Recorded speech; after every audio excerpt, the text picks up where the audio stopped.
विलास खैरात, डॉक्टर विलास खैरात जी, राष्ट्रीय महासचिव भारत मुक्ति मोर्चा, और हमारे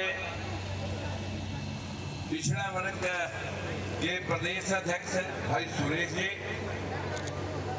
और मंचासीन सभी नेतागण, मातृशक्ति, सभी को शब्दों से नहीं दिल की गहराइयों से आप सभी को प्रणाम। आप सभी यहाँ आए, आपका धन्यवाद। भाइयों, मैं आपसे कोई यहाँ भाषण देने के लिए नहीं आया, कुछ बातें आपसे साझा करने के लिए आया हूँ। जो विशेष तौर पर यहाँ ओबीसी के लोग बैठे हैं, मैं उनसे ज्यादा विशेष तौर पर, और हमारी जो बहनें बैठी हैं सबसे ज्यादा मैं उनसे मुखातिब होना चाहता हूँ। देखिए, हमारे बाबा साहब और महात्मा ज्योतिबा फूले दो ऐसे शख्स हैं जिन्होंने पूरा जीवन आपके उत्थान के लिए, आपकी गुलामी की जंजीरें काटने के लिए उन्होंने पूरा सर्वस्व जीवन लगाया। अगर फूले साहब आपको शिक्षा ना देते तो आप किसी का गोबर उठा रहे होते। आप लोगों को अगर महात्मा फूले के जो उनको अपना गुरु मानते हैं, भीमराव अम्बेडकर, बाबा साहब ने आपको वोट का अधिकार दिया, लेकिन हमने अभी उसे डालना नहीं सीखा। जिस दिन डालना सीख जाएंगे उस दिन हमारे को कोई महत्व दे नहीं सकेगा। इन दो प्राणियों ने इस देश के 33 करोड़ देवी देवता या 33 कोटि देवी देवताओं से हमें निजात दिलवाई, लेकिन हमारी महिला शक्ति आज भी पंडित पुजारियों के चुंगल में इतनी बुरी तरह से फंसी हुई है कि वो संविधान के बारे में जानकारी नहीं रखती। जिस संविधान ने हमारी बहनों को पिता की जायदाद में, पति की जायदाद में, और कोई शोषण कर रहा है उसके खिलाफ मुकदमा चलाना, उसके पति के खिलाफ भी मुकदमा चलाने का अधिकार, तलाक का अधिकार, जिस संविधान को पढ़ करके हमारी बहन राष्ट्रपति, चीफ मिनिस्टर, प्राइम मिनिस्टर, जज, एसपी, डीसी बन सकती हैं, लेकिन किसी मंदिर की महंत नहीं बन सकती। बहनों में एक दिन घर चला गया, और घर जब गया तो उस दिन करवा चौथ का दिन था। अब करवा चौथ के दिन पे मैंने घरवाली को कहा, मैंने कहा भाई आप करवा चौथ के चक्कर में मत पड़ना, क्योंकि आपकी शुगर बढ़ जाएगी। और मुझे बंबई जाना था। बंबई में छगन भुजबल जी ने 8-10 मुख्यमंत्रियों का प्रोग्राम रखा हुआ था।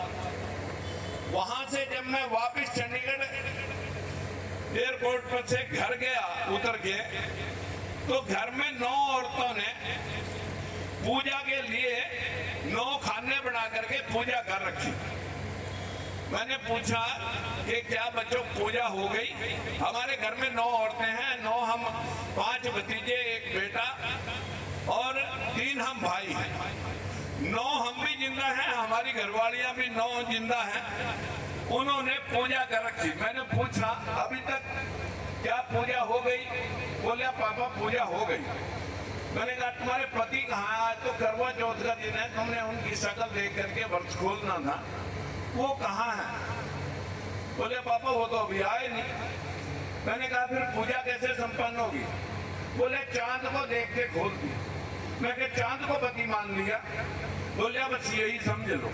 मैं कहा जब बच्चे को गोद में ले गए, हमारी बहनें, हमारी बेटियां, हमारी माताएं बाहर निकलती हैं, गली में निकलती हैं, छत पे जाती हैं, बच्चा गोद में होता है, देख अगर चांद निकला होगा, देख बेटे चंदा मामा, कहती है न कहीं, कहती है सारी बहनें कहती हैं, नहीं कहती हैं, देख बेटे चंदा मामा। उस दिन तो वो मैं कहा तुम्हारा भाई है, आज वो तुम्हारा पति है। यही अंधविश्वास है, और कोई अंधविश्वास बाहर से नहीं आता। मैंने कहा तुम्हारे पूजा पाठ करने से हमारी तो लंबी उम्र हो गई, लेकिन जिनकी औरतें मर गई, तलाक हो गया, छोड़ के चली गई, या कोई रंडवा रह गया, वो तो साल 2 साल में सारे निपट लेंगे, वो तो नहीं बचते, क्योंकि उनकी तो लंबी उम्र करने वाला कोई है नहीं, और वो तो मर जाएंगे साल 2 साल में। अरे मैं कहा PhD और MPhil करने के बाद अगर हमने यही ज्ञान लिया, कॉलेज में जाकर के व्यक्ति है। बौद्धिक विकास होगा या नहीं होगा इसकी गारंटी नहीं है। बौद्धिक विकास तो इस देश के अंदर जो सनातनी सभ्यता बाहर से आई, जो भाई सुरेश जी चर्चा कर रहे थे, ये बाहर से आकर के 4 वर्णीय व्यवस्था, 3 वर्ण में 3 जात, ब्राह्मण 1 वर्ण 1 जात, क्षत्रिय 1 वर्ण 1 जात, वैश्य 1 वर्ण 1 जात और शूद्र वर्ण में 6743 जात। बाहर से जब लोग आए, यहाँ के लोगों को गुलाम बनाया और ये 2500 साल तक गुलामी हमारे पर थोप दी के शूद्र नहीं पड़ेगा। पड़ेगा तो आंधियां आएंगी, तूफान आएंगे, काल पड़ेंगे, महामारियां छा जाएंगी, ये प्रलय हो जाएगी। शूद्र को पढ़ने से दूर रखा। अगर कोई पढ़ता हुआ पाए गया, कान में शीशा डाल दो, जीवा काट लो। ये व्यवस्था हमारे देश में 2500 साल तक चली। जिस गौतम बुद्ध ने हमारे जो महापुरुष लगे ऊपर, जिसको बाबा साहब ने भी बाद में अपना लिया था, दुनिया को पंचशील दी कि भगवान क्या है, नर ही नारायण है। भगवान कोई कहीं मंदिर मस्जिद नदी नाले में नहीं रहता। भगवान क्या है? 5 तत्व जिससे सृष्टि का निर्माण होता है।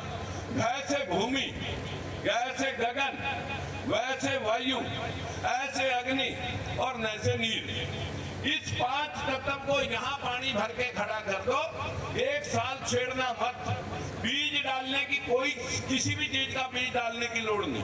सांप पैदा हो जाएंगे, मेंढक पैदा हो जाएंगे, मछलियां पैदा हो जाएंगी, कॉकरोच पैदा हो जाएंगे। अगर 10-5 साल खड़ा रहा तो मगरमच्छ भी पैदा हो जाएंगे। ऐसे ही सृष्टि में 5 तत्वों से यह संसार बना। लेकिन पंडा पुजारी कहेगा ये तो सृष्टि ब्रह्मा ने रची है, जबकि सृष्टि किसने रची? 5 तत्व ने सृष्टि का निर्माण किया। एक दिन मथुरा वृंदावन से, क्योंकि